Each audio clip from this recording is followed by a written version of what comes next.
Hi, my name is Jennifer Fox with musiceducatorresources.com, and thanks for joining me for music teacher tip number 24. So today I'm going to be sharing about Christmas camp and what I do in my studio in regards to holding some kind of winter camp. I call mine Christmas camp, but you could call it a holiday camp, a winter camp, whatever you want to do. It's basically I hold mine in December because December is a crazy time. So I wanted to kind of go through what I do with it and why I do it and all that fun stuff. So first let's start with the what. What is Christmas camp? So for me, Christmas camp is a 4-hour camp. Think of it as a long group lesson. However, my students don't come for 4 hours straight because of course it's December, they have school. Unless I do it on a weekend, that's just impossible. So what I do instead is I typically hold it from 4:30 to 6:30 at night, the first 2 weeks of December. So one week they'll come at 4:30 to 6:30 on a particular day, and then the next week they'll come at the same time on a particular day. So maybe they'll come both Tuesdays or both Wednesdays or both Thursdays, etc. So anyway, and it's a lot of fun. We have a lot of fun. So if you've ever done a summer camp, it's the same idea.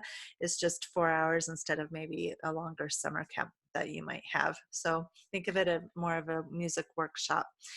And my students really look forward to it every year. They always ask about it. Matter of fact, last week I just had a student ask if I was going to be doing a particular activity that we did a couple of years prior that she had remembered, and so they look forward to certain activities or just basically the activities that we are doing and getting together and seeing their friends, their piano friends and stuff. So it's a lot of fun, and then of course they look forward to some of those Christmas goodies that we have at camp as well. So why do a Christmas camp or holiday or winter camp? Well, it all started many, many years ago, as most things do, with getting really frustrated. That isn't that usually the case when we find those solutions, because out of frustrations, it's like, how do we solve this frustration? So that's where I was. I was a little frustrated at all the no-shows that were going on in December, last-minute cancellations during the month, and overall, the students were just unprepared. They weren't practicing very much and that kind of thing. So I wanted to find a solution that would be a win-win for both of us. And once I started doing that, I realized, wow, this is awesome. I will do this every single year because it is truly a win-win solution when it comes to lessons in December. And the nice thing too is you get a couple of weeks off, 2 to 3 weeks, depending on how you are doing your camp. So you do, in my camp, in my situation, I do camp the first 2 weeks of December, and then the rest of the month we have off. And then I don't start lessons until school starts again in January. So it's just a nice time for families to be able to enjoy the holidays with their kids and their family. And a little side perk for parents is because they're with me for 2 hours, that is the perfect time for them to go Christmas shopping. And so they have 2 hours that they can go and get some shopping in. And then there's school concerts going on and all sorts of different events and stuff, so they don't have to worry about lessons conflicting with any of that. And it's just nice. I love it. So how to schedule camps? Again, I played around with some different scheduling options, and what's worked best for my family is the first 2 weeks of December, and then we go from there, and I just have them sign up for whatever day. So if I do a Tuesday and a Tuesday, if Tuesdays are the best day, then they'll sign up for that, even if their regular lessons not normally on Tuesday. So I just let them choose what is the best session for them to sign up for.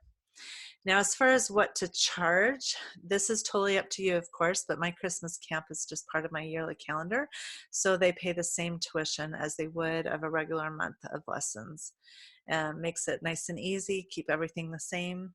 My tuition is just a flat rate tuition, and it includes certain programs throughout the year. And one of those programs that I offer is the camp.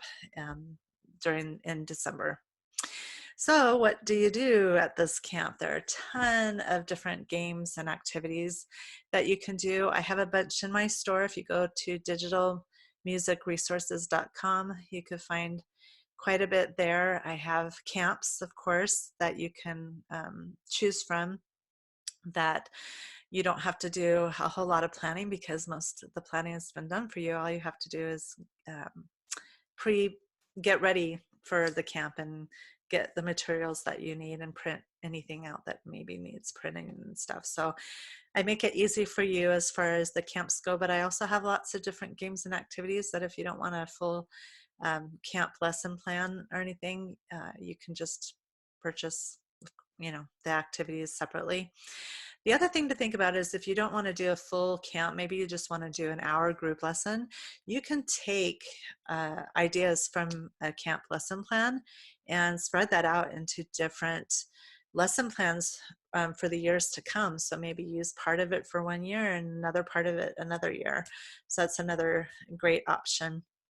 I've done some of my Christmas camps several times. For Nutcracker, I think I've done it 4 times now since I had, when I developed that, and maybe 3 or 4 times. Anyway, several times. So these can be rotated.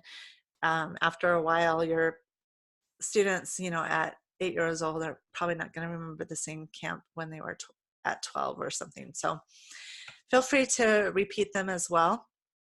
You could do lots of theory games with a holiday spin. And then this year I am doing my Christmas Around the World camp that I have done previously. So I haven't done it in 5 or 6 years. So I'm really excited to do that one again. It's really, that was a favorite that I even used with my extended family. So not even just my piano students, but at Christmas Eve, I shared some Christmas Around the World facts with my family, which was a lot of fun. I had a lot of fun putting that one together. So, and again, you don't need to call it a Christmas camp. You could call it whatever you want. It doesn't even have to be called a camp at all. It could be just a group party, a workshop, whatever you want to do. The point is to have fun during the holidays, to kind of lighten things up, get together with the students so they can have fun together, perform. I always, at every single camp that we do, I always end it with performances with each other. So we always share Christmas pieces with each other and eat some goodies. Sometimes we'll do Christmas cookie exchanges and that kind of thing. So that's always fun. This year is a cookie exchange year, so we're going to be doing that. And yeah, if you have any other questions, feel free to leave a comment and I'll be happy to answer them. And if you're totally brand new to even holding a camp, I do have a course. It's called Make More, Teach Less, a comprehensive guide to running a music camp or workshop. And I do have a Christmas camp lesson plan in there that you can download for free. So feel free to check that out if you have that already, if you've already registered for that, or if you plan on registering that. That will help you for any camp. So summer camp, winter camp. It'll even give you ideas for group activity ideas and all that kind of stuff. So, all right, I hope this teaching tip was helpful for you, and I hope you have a wonderful holiday. Happy teaching. Bye.